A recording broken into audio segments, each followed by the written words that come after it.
I work for Farmable Ag Systems as a salesman. We build buildings all over the Midwest, buildings for all sorts of livestock, mostly hogs.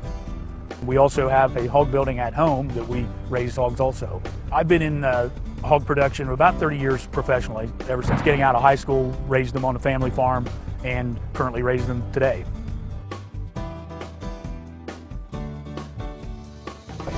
What we're looking at is the beginning phases of a new hog barn.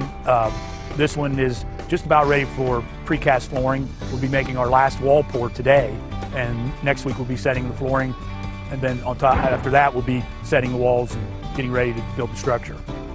The design starts with what you're going to do with the building from start to finish.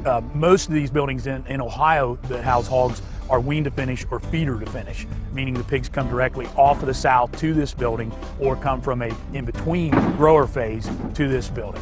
Each site is assessed before a project starts, instead of just going out in the middle of the field and putting the building in the middle of the field. This is a good example of a site that's well thought out, that's looked at, put into an area that is upwind from possible neighbors. The trees around this site are going to serve as a very good filter to assist in any type of odor control or any odor that may try to escape the building. At this phase of the hog building, we have the pit floor poured, the walls are poured, and they're waiting for the flooring that the hogs will actually be standing on. Manure, urine, and water will work through the floor to go into the storage facility, keeping the manure away from the hogs and controlling odors. From there, we'll set sidewalls, roofing, ceiling, insulation. After the building structure is done, we'll come in with the equipment phase, which is pinning, ventilation, feeding, and alarm systems. After that's all done, we come in with a startup phase, where our technicians test fire all the augers, ventilation, alarm systems, and feeding systems. At the end of the startup phase, we hand the keys to the farmer, and he's ready to raise hogs for a living. We are currently in a completed building that is one of the most updated buildings as far as technology is concerned that we operate today.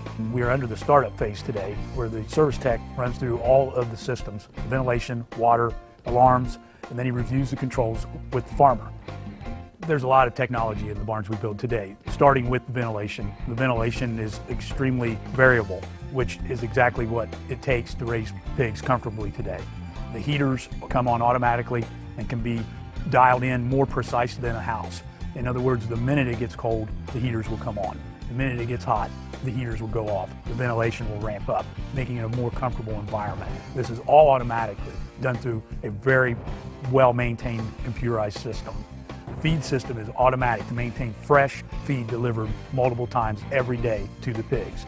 The watering system is fresh and monitored. It's even controlled pressure that keeps the pig from getting splashed or a little bit of a shot too much as he goes up to get a little bit of a drink, or if he wants a lot, he can go get a lot.